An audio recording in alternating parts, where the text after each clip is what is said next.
오늘 본문에서 예수님은 오늘 우리 말씀 제목이자 본문의 소제목인 예수의 제자가 되는 길, 그 제자도에 대해 말씀하시며 다음과 같은 이야기를 사람들에게 전해주십니다. 우리 28절에서 30절까지 함께 읽어볼까요? 시작.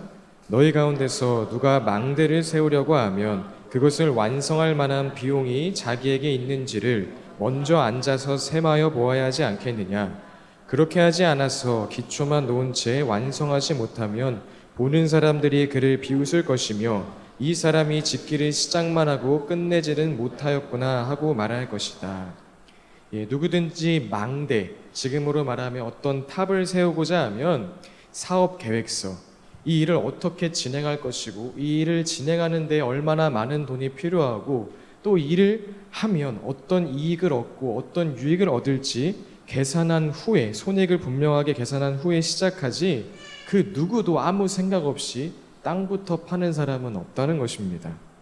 만일 누군가가 무엇인가에 홀려서 제대로 계산하지 아니하고 덜컥 계약하고 공사를 시작하면 반드시 중간에 자금 부족으로 공사는 중단되게 될 것이고, 그 일을 지켜보던 사람들은 저 양반 욕심이 과했군, 제대로 계산도 안 하고 일을 시작했네, 시작은 요란하더니 뭐 끝은 별거 없더만, 이렇게 비웃음을 당하게 될 것이라는 이야기죠.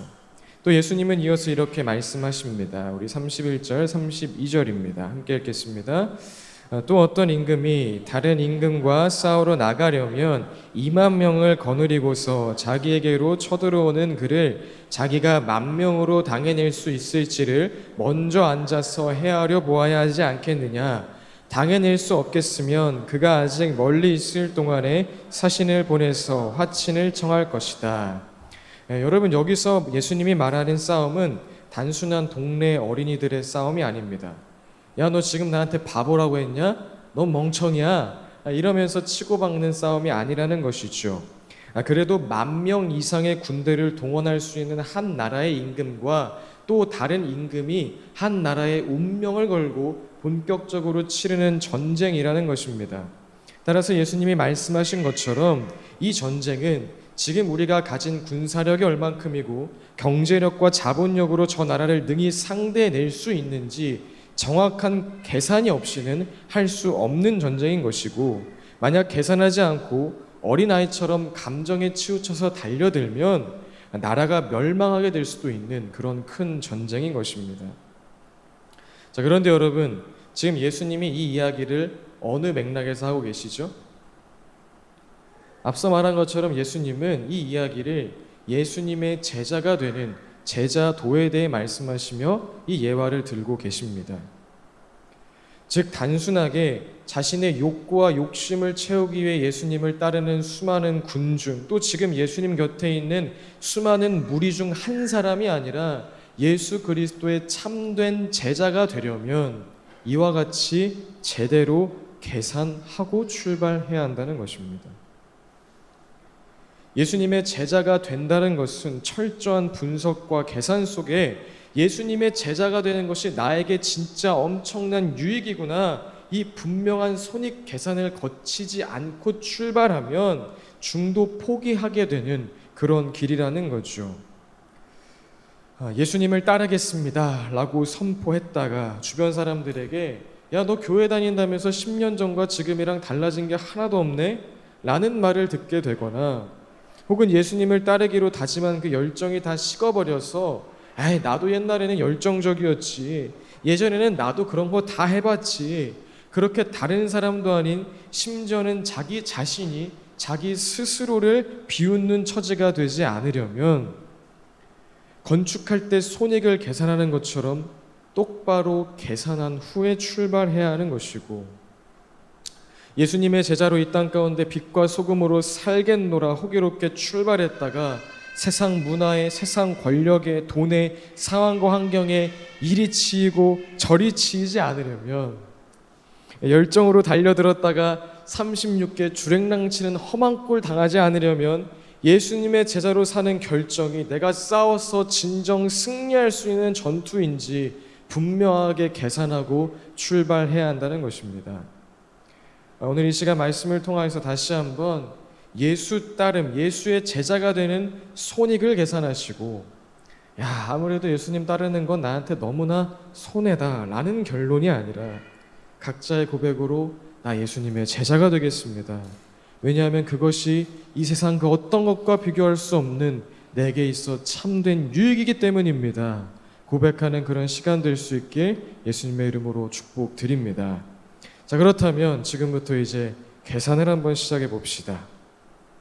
자, 먼저 예수님을 따름으로 예수님의 제자가 되기로 결심할 때 우리의 삶 가운데 찾아오는 마이너스 요소, 손실 요인에 대하여 먼저 말씀드리겠습니다. 그것은 다음과 같습니다. 26절, 27절 우리 한 목소리로 읽어볼까요? 시작. 누구든지 내게로 오는 사람은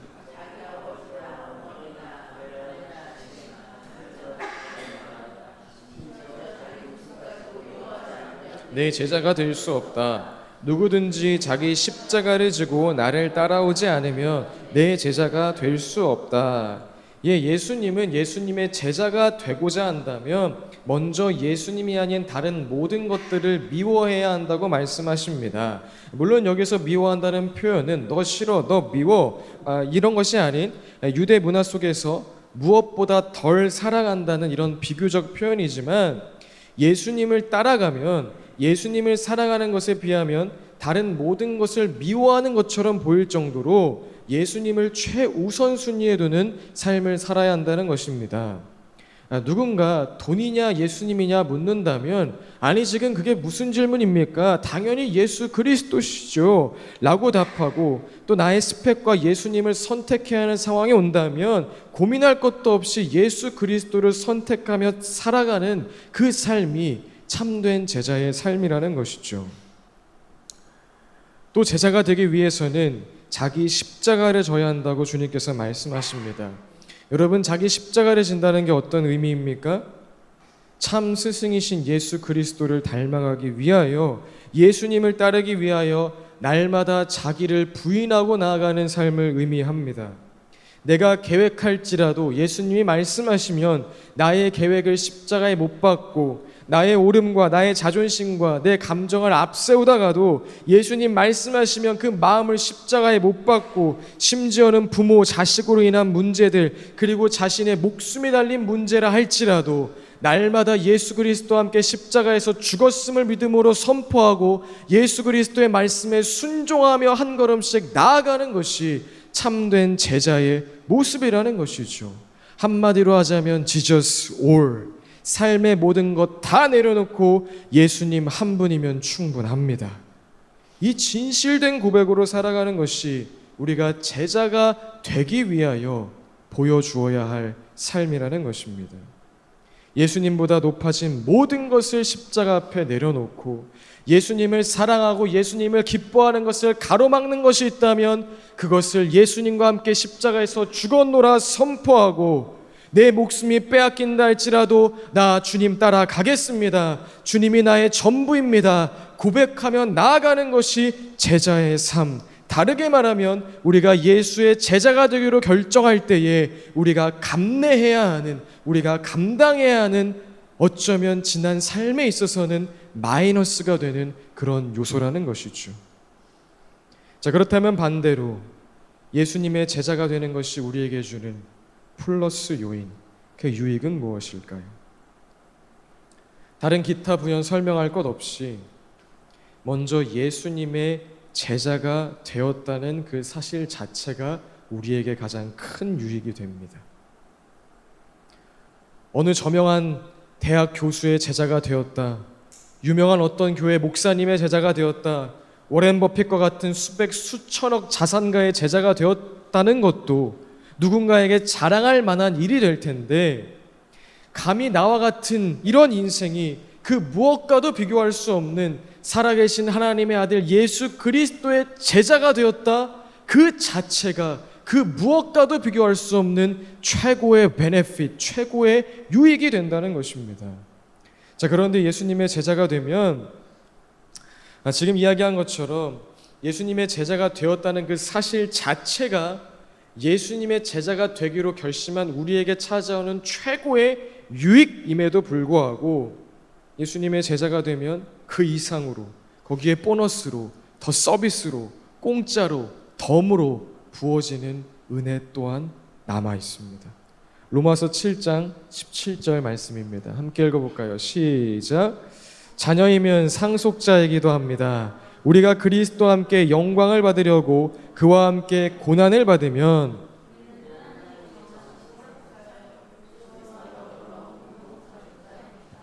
예수 그리스도의 참 제자가 되면 예수의 제자다 말할 수 있는 그 특권을 넘어서 고난에 동참하여 나아가면 날마다 자기 십자가를 지고 따르는 제자의 삶을 살면 예수님과 더불어 하나님 나라의 공동 상속자가 되는 엄청난 유익이 주어진다는 것입니다. 또 야고보서 말씀은 이렇게 이야기합니다. 함께 읽겠습니다. 시험을 견디어내는 사람은 복이 있습니다. 그 사람은 그의 참됨이 입증되어서 생명의 면류관을 받을 것이기 때문입니다. 그것은 하나님을 사랑하는 사람들에게 약속된 것입니다. 아멘. 예수 그리스도의 참된 제자로서 때로는 나의 만족과 나의 유익을 뒤로하고 그리스도를 향한 시험을 견뎌내야 하는 날들도 있겠지만 그런 자들에게는 생명의 면류관이 분명하게 약속되어 있다는 것입니다. 자, 여러분, 그렇다면 우리 이제 한번 계산해 봅시다. 여러분, 예수님의 제자가 되려면 예수님보다 더 사랑하는 것이 있어서는 안 됩니다. 예수님보다 더 사랑하는 것 있다면 다 갖다 버려야 합니다. 그리고 때로는 예수님으로 인한 고난도 당해야 합니다. 나의 자존심, 나의 꿈, 나의 계획, 나의 감정, 심지어는 가족과 나의 목숨까지도 예수님과 함께 십자가에서 죽었음을 선포하며 예수님께서 하나님께 순종하여 십자가 지신 것처럼 우리 또한 날마다 십자가 지고 예수님의 말씀에 순종하는 그 순종의 걸음을 걸어가야 합니다. 자, 그런데 여러분, 예수님의 제자가 되면 말 그대로 예수 그리스도의 제자라고 말할 수 있게 됩니다. 이 세상 그 누구와도 비교할 수 없는 살아계신 하나님의 아들 예수 그리스도의 제자라고 말할 수 있게 됩니다. 심지어는 예수님과 하나님 나라의 공동 상속자가 되는 특권을 누리게 되고요, 하나님 나라의 생명의 면류관을 얻게 됩니다. 자, 그렇다면 여러분, 어떤 결정을 내리시겠습니까? 제자의 길을 걸어 가시겠습니까? 플러스 마이너스 계산기를 두들겨 봤더니 제자가 되는 것이 여러분에게 더 유익하다는 분명한 결론이 나오셨습니까? 사실 이 손익 계산은 계산기를 두들겨 볼 필요도 없는 것이죠. 왜냐하면 잃는 것보다 얻는 것이 비교가 되지 않게 많기 때문입니다. 자, 이것은 마치 벤츠 혹은 롤스로이스 이런 최고급 모델을 사러 매장에 방문했는데 딜러가 손님, 지금 구입하시고자 하는 와이퍼에 조금 문제가 있습니다. 그런데 이 와이퍼의 문제를 감내하시기만 한다면 이 차를 공짜로 드리겠습니다. 말하는 것과 같기 때문입니다. 그렇기 때문에 우리는 이 질문 앞에 비교할 것도 없이 즉시 저 예수님의 제자가 되겠습니다. 저에게 제자가 될 기회를 주심에 감사드립니다. 답하며 덥석 취해야 할 부분일 것이고, 그런 결정을 하는 사람이 똑똑한 사람, 지혜로운 사람이라고 말할 수 있을 것입니다. 그 지혜가 있었던 이 제자됨의 진정한 감격을 알았던 사도 바울은 이렇게 고백합니다. 빌립보서 3장 5절 6절이죠. 나는 난지 8해 만에 할례를 받았고 이스라엘 민족 가운데서도 베냐민 지파요 히브리 사람 가운데서도 히브리 사람이요 율법으로는 바리새파 사람이요 열성으로는 교회를 박해한 사람이요 율법의 의로는 흠잡힐 데가 없는 사람이었습니다. 세상적으로 어느 하나 뒤처지지 않는 최고의 엘리트가 나 바울 자신이었다고 지금 이야기하고 있는 것이죠. 자, 그런데 여기서부터는 우리 함께 읽겠습니다. 자, 시작. 그러나 나는 내게 이루었던 것은 무엇이든지 그리스도 때문에 해로운 것으로 여기게 되었습니다. 그뿐만 아니라 내 주 예수 그리스도를 아는 지식이 가장 고귀함으로 나는 그 밖의 모든 것을 해로 여깁니다. 나는 그리스도 때문에 모든 것을 잃었고 그 모든 것을 오물로 여깁니다. 나는 그리스도를 얻고 그리스도 안에 있는 사람으로 인정받으려고 합니다. 아멘. 바울은 그동안 나에게 이루었다고 여겼던 모든 것을 그리스도 때문에 해로운 것으로 여기게 되었다고 말합니다.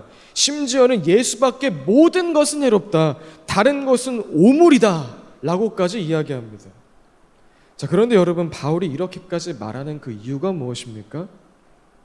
내 주 예수 그리스도를 아는 지식이 가장 고귀하기 때문에, 내 주 예수님을 아는 지식이 가장 위대하기 때문에, 예수 그리스도를 따르기 위해서는 분명 포기하고 헌신하고 희생해야 하는 부분들이 있지만, 예수 그리스도를 따름으로 얻게 되는 것에 비하면 그것은 그냥 오물을 처리하는 것밖에 안 된다는 그 사실을 바울은 분명하게 알았다는 것입니다. 예수 그리스도의 제자가 된다는 것은 이처럼 그 무엇과도 비교할 수 없는 놀랍고도 축복된 일이라는 것이죠. 자, 그런데 여러분, 여기서 문제가 있습니다. 성경이 이와 같이 말하고 바울과 같은 수많은 믿음의 선진들이 예수님 따라가는 삶이 가장 큰 유익임을 말하고 있음에도 불구하고 우린 여전히 제자의 삶을 두려워하고 있다는 것입니다. 더 직접적으로, 집사님, 바울처럼, 스데반처럼, 베드로처럼 한번 살아보시겠습니까? 라고 물으면 선뜻 답하지 못한다는 것이죠. 하나님을 믿고 성경 말씀을 믿는다, 곧 제자의 삶에 약속된 모든 축복을 아멘으로 인정한다, 예수님의 제자가 되면 그래 뭐 좀 잃는 건 있지만 얻는 것 비교할 수 없다 라고 말하고 있음에도 불구하고 나는 그 길 가지 않겠습니다, 나는 바보 같은 답을 한다는 것입니다. 왜 그럴까요? 자, 그것은 알긴 아는데 실감하지 못하기 때문일 것입니다. 예수님의 제자가 된다는 것 그 자체가 실로 엄청난 것이다, 상속자가 된다는 것, 영생의 면류관을 얻는다, 뭐 그거 엄청나게 대단한 거 알겠는데 보이지 않는 세계에 대한, 즉 영적인 세계에 대한 감각이 둔해져 있기 때문에 알긴 아는데 실감이 안 나고, 실감이 안 나기 때문에 다 안다 말하면서도 예수님 제자가 되는 거 진짜 멋진 일이죠, 근데 나 안 해요. 예수님 제자가 되는 거 엄청난 축복이죠, 그런데 나는 안 할래요. 이런 모순적인 삶을 살아가고 있다는 것입니다. 자, 그렇다면 여러분, 어떻게 하면 보이지 않는 세계에 대한, 영적인 세계에 대한 감각이 깨어날 수 있는 것일까요? 조금 진부하게 들릴 수 있지만 여러분, 다른 방법 없습니다. 영적인 세계를 경험하는 것은 반드시 성령 하나님의 도우심이 필요한 일입니다. 우리 고린도전서 2장 9절 10절 함께 읽어보겠습니다. 시작. 그러나 성경에 기록한 바 눈으로 보지 못하고 귀로 듣지 못한 것들, 하나님께서는 자기를 사랑하는 사람들에게 마련해 주셨다 한 것과 같습니다. 하나님께서는 성령을 통하여 이런 일들을 우리에게 계시해 주셨습니다.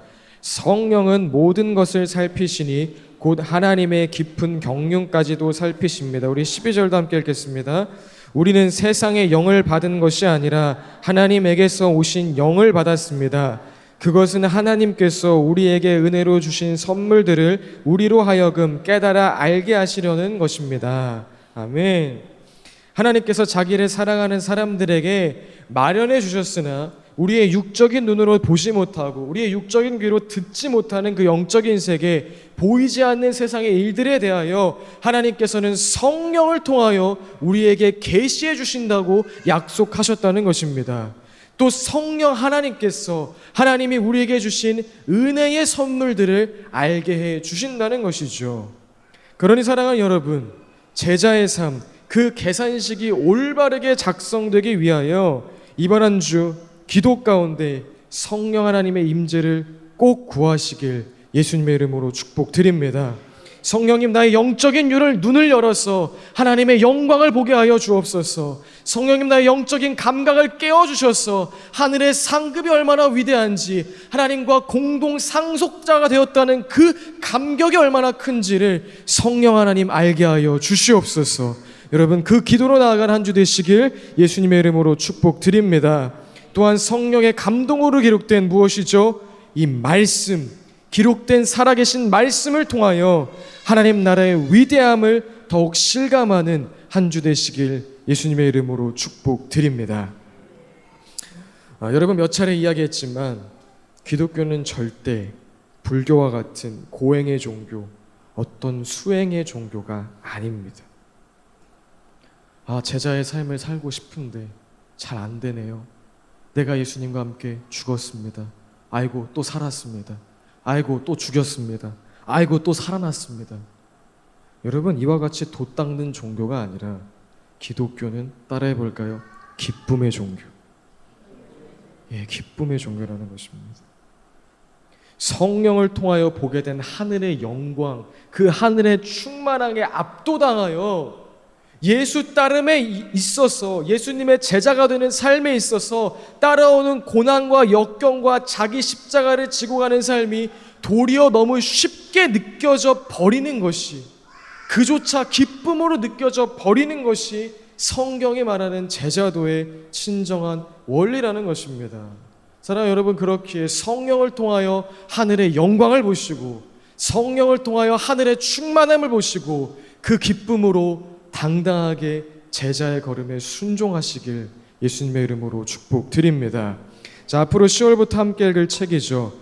교회의 부르심이라는 책에서 프랜시스 챗 목사님은 다음과 같이 말씀하십니다. 우리 함께 천천히 읽어볼까요? 시작. 자기를 따르라는 예수님의 요청은 죽음의 요청이었다. 그분을 따르는 대가는 매우 분명했다.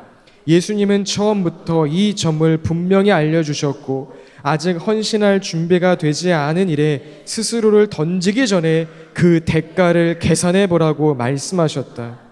이 세상의 부요와 형통함을 약속하는 선생이라면 빨리 도망쳐라.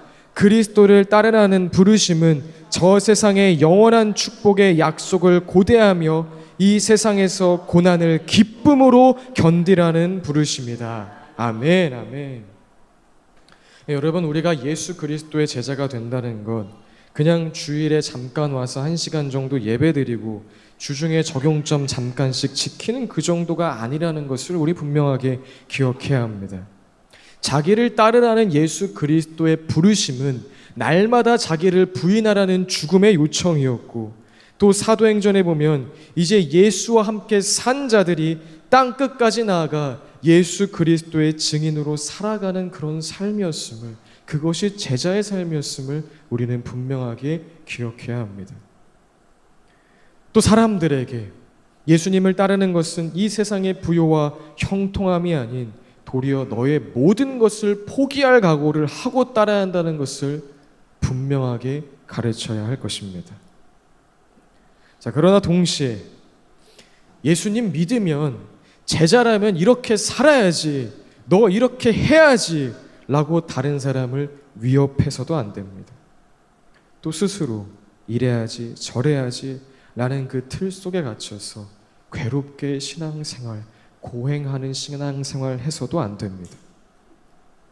제자의 삶을 살아갈 수 있는 것은 나의 노력과 나의 열심이 아닌 영원한 약속, 그 축복에서 비롯된 기쁨, 그 힘으로 행하는 것이기 때문에, 그 기쁨으로 능히 감당할 수 있는 것이기 때문에, 따라서 보이지 않는 영적인 세계를 성령을 통하여 더 충만하게 경험하길 우린 날마다 소원해야 할 것입니다. 그러니 사랑하는 여러분, 이번 한 주 성령을 통하여 보이지 않는 그 세계의 놀라움이 얼마나 큰지 경험하시고, 이를 통해 예수의 제자로 사는 것은 나에게 있어 그 무엇과도 비교할 수 없는 엄청난 유익이구나. 우리가 이미 알았던 이 사실이 정말 현실이 되어서 기쁨으로 날마다 자기를 부인하고 기쁨으로 예수 그리스도 따라가는 우리 사랑하는 토부 공동체 되시길 예수님의 이름으로 축복드립니다. 우리 그 마음으로 표대를 향하여 함께 찬양하겠습니다. 여러분, 예수 그리스도와 연합하는, 날마다 자기 십자가를 지고 가는 그 영적 원리에 대해서 이 시간 분명하게 여러분 다시 재정립하셨으면 좋겠습니다. 많은 사람들이 나에게로부터 믿음을 출발할 때가 너무나 많습니다. 그러나 먼저 알아야 될 것은 믿음은 뭐라고 표현하죠? 하나님으로부터 온 선물이라고 표현을 해요. 그렇기 때문에 우리가 말씀을 받아들이고 신앙생활하는 모든 원리는 하나님으로부터 출발해야 합니다. 그러니까 나로부터 출발한 믿음의 연합의 모습은 어떻게 되냐면, 예를 들어서 나의 문제에서 출발을 하겠죠. 뭐 내가 돈에 너무 민감한 사람이야, 내가 자녀에 민감한 사람이야, 내가 뭐 감정에 민감한 사람이야. 그러면 그것으로부터 출발한단 말이에요. 예를 들어서 감정이 올라올 때, 자녀의 문제로 내 마음이 빼앗길 때, 돈의 문제로 내 마음이 빼앗길 때 예수님과 함께 죽었습니다 선포합니다. 그럼 여러분 보세요. 이것은 뭘 처리하는 선포죠? 그냥 돈 처리하는 거죠. 자녀 처리하는 거죠. 감정 처리하는 거죠. 그러면 반드시 끊임없이 반복됩니다. 이해되시나요? 나로부터 출발하면 예수님과 함께 죽었습니다. 근데 조금 지나면, 조금 시간이 흐르면, 아이고 또 살아났네, 또 현실의 문제가 찾아왔네. 그러면 주님 또 살아나 버렸네요. 또 열심히 기도해. 죽었습니다. 살아났습니다. 죽었습니다. 살아났습니다. 죽었습니다. 살아났습니다. 이걸 반복한다. 여기서부터 여러분 잘 들으세요. 그렇기 때문에 예수님과 연합한다는 것은 이 문제 하나 처리한다는 수준이 아니라, 예수님과 연합했으면 어디로 가죠? 하늘로 가죠. 부활해서 하늘로 가죠. 그 예수와 연합의 진정한 의미는 하늘의 영광을 보겠다는 것입니다. 그렇기 때문에 여러분, 우리가 이번 한 주 해야 되는 고백은, 우리의 삶 가운데 문제가 찾아오고 어려움이 찾아오고 감정이 찾아오고 수많은 것들이 찾아올 때 해야 하는 올바른 기도는, 예수님, 이것이 예수님과 함께 죽었습니다. 그리고 나서 이어져야 되는 것은, 나 하늘의 영광을 보기 원합니다. 성령님을 통하여서 그 하늘의 충만함을 경험하기 원합니다. 그러면 그때는 이것이 이 모든 것을 압도해 가는 걸 경험하는 거예요. 그럼 그때는 반복되지 않아요. 이 문제에서 죽었다 살았다 죽었다 살았다 하면 끝까지 가지만, 이 문제를 통하여서 하늘의 기쁨을 바라보게 되면, 이 문제를 통해서 사도 바울이 말한 그 표대를 보게 되면, 하늘의 영광을 보게 되면, 상급이 무엇인지, 하늘의 면류관의 크기가 무엇인지 그것을 보게 되면, 이제 똑같은 문제가 찾아와도 죽었다 살았다 하는 것이 아니라 그 문제가 더 이상 나를 흔들 수 없는 그 지경에, 그 수준에 이르게 된다는 것입니다. 그 사도 바울이 이렇게 고백을 하죠. 내가 예수님 진짜 만났더니, 하늘의 영광을 진짜 보았더니, 그 하늘에 예비된 상급을 보았더니 이거 다 오물이더라, 배설물이더라. 자녀 문제 배설물이더라, 돈 문제 배설물이더라, 건강 문제 별거 아니더라, 내 감정 그거 가볍더라. 이게 성숙한 신앙입니다. 이게 성장하는 신앙입니다. 이번 한 주 여러분 그 믿음으로 살아가시길 예수님의 이름으로 축복드립니다. 문제가 찾아오고 어려움이 찾아올 때마다 예수님과 연합함을 선포하고 그 자리에서 반복하는 것이 아니라, 성령을 통하여 주님께서 베풀어 주신 하늘의 기쁨을 나 마음껏 누리기 원합니다. 여러분, 이 기도까지 나아가는 사랑하는 토부공동체 되시길 예수님의 이름으로 축복드립니다. 우리 이 시간에도 그 기도로 나아갑시다. 주님, 성령을 통하여 하늘의 기쁨 보기 원합니다. 함께 기도하시겠습니다. 주님, 감사드립니다. 예수 그리스도의 제자가 되려면 포기해야 하고 내려놓아야 하고 헌신해야 하고 고난받아야 하는 거 있습니다. 그런데 주님, 예수님의 제자가 된다는 것, 하늘 상급을 받고 생명의 면류관을 얻게 된다는 것, 그것에 비하면 이 땅에서의 고난, 그거 아무것도 아닙니다. 제자가 되는 것 매우 합리적인 선택이고 어떻게 계산해봐도, 이리 계산하고 저리 계산해봐도 이보다 더 좋은 선택이 없는 줄로 이 시간 믿음으로 고백합니다. 예, 주님, 제자가 되겠습니다. 그러나 주님, 우린 여전히 육체를 입고 있기 때문에 머리로는 알아도 제자가 되었을 때 오는 유익의 크기가 실감나지 않을 때가 너무나 많습니다. 그래서 주님, 성령 하나님의 도우심이 필요합니다. 날마다 예수 그리스도와 함께 연합하는, 자기 십자가를 지고 살아가는 삶을 우리에게 허락하여 주시고, 그 문제와 상황에 대하여서 죽었다 해서 끝나는 것이 아니라 예수와 함께 살아서 하늘 영광을 보게 하여 주옵소서. 그래서 시간이 지나가면 지나갈수록 같은 문제에 대하여 죽었다 살았다를 반복하는 어린아이와 같은 신앙이 아니라 하늘의 영광과 그 크기를 깨달으면 깨달을수록 이제 그 문제 별거 아니네, 그 상황 그냥 오물에 불과하네, 바울처럼 당당하게 경험할 수 있는 장성한 분량의 신앙을 사랑하는 공동체 가운데 허락하여 주옵소서. 주님 감사드립니다. 예수님의 이름으로 기도합니다. 아멘. 아멘.